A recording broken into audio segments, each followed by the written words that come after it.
Welcome to Mouhas diary my channel. ওং ভগবতে বাসুদেবায় নমো। এই অক্ষয় তৃতীয়া আসছে বন্ধুরা। এই অক্ষয় তৃতীয়া কবে কখন তার কি মাহাত্ম্য জানতেই তোমরা ভিডিওটা দেখো, আর ভালো লাগলে তোমরা একটু আমার চ্যানেলটা সাবস্ক্রাইব করো আর শ্রীকৃষ্ণের নাম প্রচার করো বন্ধুরা।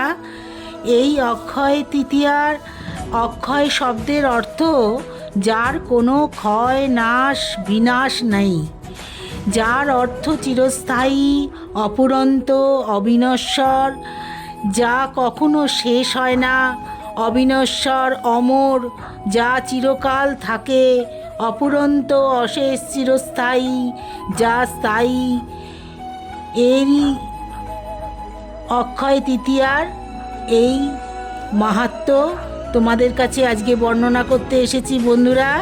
এই অক্ষয় তৃতীয়া 2026-এ পালিত হবে। 19শে এপ্রিল সকাল 10:49 শুরু হবে এবং 20 এপ্রিল 6ই বৈশাখ 7:27 শেষ হবে, সকাল 7:27 শেষ হবে। আর 5ই বৈশাখ 19শে এপ্রিল রবিবার, এই দিনই এই অক্ষয় তৃতীয়া তোমরা কেনাকাটি করা, পালন করা, পুজো করা করবে। আর পরের দিন সকাল 7:30টার মধ্যে তোমরা শুভ কাজ সম্পন্ন করবে বন্ধুরা। অক্ষয় তৃতীয়া একটি অত্যন্ত শুভ তিথি যা সুখ ও সমৃদ্ধি নিয়ে আসে। এই দিনে লক্ষ্মীনারায়ণ পূজা, গঙ্গা স্নান এবং দান, অন্ন, বস্ত্র, জল করা অত্যন্ত পুণ্যদায়ক। নতুন কোনো কাজ, ব্যবসা শুরু করা, সোনা রূপো কেনা এবং বিনিয়োগের জন্যে এটি সেরা সময়। এই দিন তুলসী পাতা দিয়ে বিষ্ণু পূজা এবং জপ নিবেদনে অশেষ কৃপা পাওয়া যায়।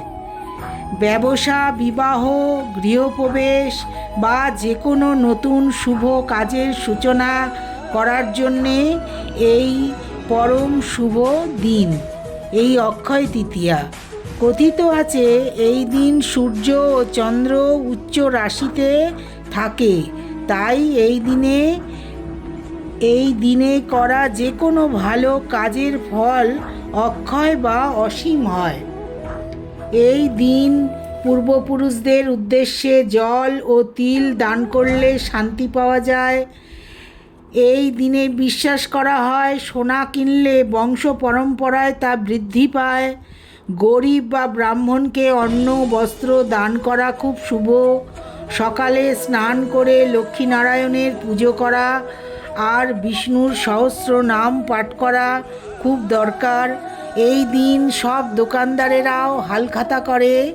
অনেক দোকানে পয়লা বৈশাখে করে, অনেক দোকানে এই অক্ষয় তৃতীয়াতে মিষ্টি দেয়, পুজো করে লক্ষ্মী গণেশের। হিন্দুদের বিশ্বাস অনুযায়ী অক্ষয় তৃতীয়া হল ভগবান বিষ্ণুর ষষ্ঠ অবতার পরশুরামের জন্মদিন। সেই জন্যে বৈষ্ণব মন্দিরগুলিতে এই পরশুরামের পুজো হয় এবং পরশুরামের জন্মদিন হিসেবে পরশুরাম জয়ন্তী পালিতও হয়। মহাভারতে এই দিনে ভগবান শ্রীকৃষ্ণ পাণ্ডবদের একটি অক্ষয় পাত্র উপহার দিয়েছিলেন, যেটিতে খাবারের কখনো অভাব হতো না। বিশ্বাস করা হতো যে এই দিনে করা দান, মন্ত্র উচ্চারণ, তপস্যা এবং পুজো বহুবিধ ফল প্রদান করে, যা সুখ, সমৃদ্ধি, সম্পদ ও সৌভাগ্য নিয়ে আসে। শ্রীকৃষ্ণের শৈশবের বন্ধু সুদামা এই দিনে স্বয়ং শ্রীকৃষ্ণের জন্যে এক মুঠো শুকনো চাল নিয়ে এসেছিলেন তাকে উপহার দেবার জন্যে। স্বয়ং শ্রীকৃষ্ণ সেই চাল গ্রহণ করেন এবং পরম তৃপ্তি সহকারে খেয়ে ভগবান শ্রীকৃষ্ণ বন্ধুর এই নিঃস্বার্থ ভালোবাসায় আপ্লুত হয়ে সুদামাকে তার দারিদ্র্য থেকে রক্ষা করে এবং অঢেল সম্পদ ও সুরম্য প্রাসাদ দান করে। এই দিনটাকে অক্ষয় বা যা ক্ষয় হয় না, এই দিনই কৃষ্ণ সুদামাকে চিরস্থায়ী সমৃদ্ধি দিয়েছিলেন। এই অক্ষয় তৃতীয়ার দিন এত শুভ। এই দিন বন্ধুরা জানতে পারছো তোমরা যে অক্ষয় তৃতীয়ার কত গুণ থাকে। এই অক্ষয় তৃতীয়ার দিনে শুভ কাজ আমাদের হিন্দু ধর্মে এই সনাতন ঐতিহ্যে এই দিনটিকে অত্যন্ত শুভ বলে মনে করা হয়। এটি কেবল উৎসবই নয়, নতুন উদ্যোগ শুরু করার সেরা সময় হিসেবে বিবেচিত হয়। এই দিনে করা যে কোনো ভালো কাজ, তা পুজো, দান বা নতুন কোনো সূচনাই হোক না কেন, দীর্ঘদিন ধরে ফলপ্রসূ থাকে। এই কারণে মানুষ খুব বেশি চিন্তা না করেই শুভ কাজ সম্পাদন করে। এই সময়, নির্দিষ্ট শুভ সময়ে মানুষ সোনা রূপো কেনে, ঘর বা ব্যবসা সংক্রান্ত সিদ্ধান্ত নেয়, ঈশ্বরের পুজো করে। শুভ কাজের জন্যে এই দিনটিকে সবচেয়ে নির্ভরযোগ্য বলে মনে করা হয়। বিশ্বাস করা হয় যে এই দিনে করা যে কোনো শুভ কাজ দীর্ঘস্থায়ী ফল দেয় এবং এর প্রভাব কখনো ম্লান হয় না। এই বছর অক্ষয় তৃতীয়ার তারিখ তোমাদের জানিয়ে দিয়েছি বন্ধুরা। 19শে এপ্রিল, 5ই বৈশাখ অক্ষয় তৃতীয়া পড়ছে, আর 20 এপ্রিল 6ই বৈশাখ শেষ হবে। তোমরা 19শে এপ্রিল বিকেলে তোমরা কেনাকাটি বা সারাদিনই তোমরা কেনাকাটি করার শুভ সময় পাবে। এই অক্ষয় তৃতীয়া, এই শুভ সময়, এর অর্থ হলো এই দিনে কোনো শুভ কাজের জন্যে আলাদা কোনো শুভ সময় খোঁজার প্রয়োজন হয় না। মানুষ খুব বেশি চিন্তাভাবনা না করেই এই দিনে নতুন কাজ শুরু করে দেয়। নতুন ব্যবসা, সোনারূপো কেনা, বিবাহ, গৃহপ্রবেশ, দান, পুজো। এই দিনে সকাল থেকে দুপুর পর্যন্ত সময় পুজোর জন্যে শুভ বলে মনে করা হয়। আনুমানিক ভোর 5টা থেকে দুপুর 12টা, 12:30 পর্যন্ত শুভ বলে পুজো করতে পারো বন্ধুরা। বিষ্ণু ও লক্ষ্মী দেবীর পুজো করো। আর এই অক্ষয় তৃতীয়ার দিনই তৈরি হচ্ছে দুর্লভ যোগ।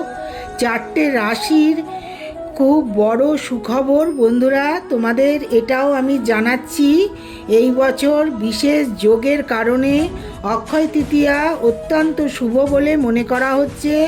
এই দিনে বৃষ রাশিতে শুক্রের প্রবেশের ফলে মালব্য রাজযোগ এবং চন্দ্রের গোচরের ফলে গজকেশরী যোগ সৃষ্টি হবে।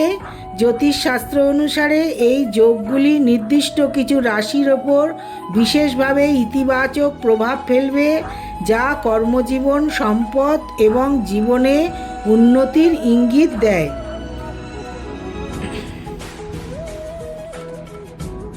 বৈশাখ মাসের শুক্লপক্ষের এই তিথিতে এই অক্ষয় তৃতীয়ায় পালিত হয়। এই দিনেই সূর্যচন্দ্র নিজ নিজ রাশিতে অবস্থান করে এবং উভয়ের সম্মিলিত আশীর্বাদ চিরস্থায়ী হয়। এই জ্যোতিষী মতে এই বিরল সংযোগগুলির কারণে এই অক্ষয় তৃতীয়া অত্যন্ত শুভ বলে মনে করা হয়। এই দিনে বদ্রীনাথের দরজা খোলে। এই দিনে বৃন্দাবনে বাঁকে বিহারীর চরণ দর্শন করা হয়। এই দিনে মূল্যবান জিনিস কেনা হয়।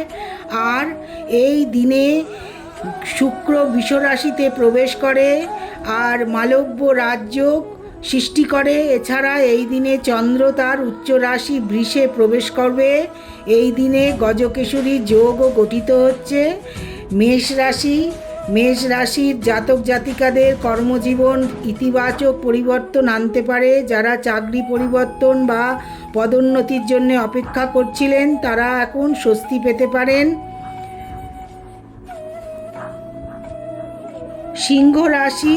সিংহ রাশির জাতক জাতিকাদের জন্য সময়টি বর্ধিত সম্মান, স্বীকৃতি বয়ে আনবে।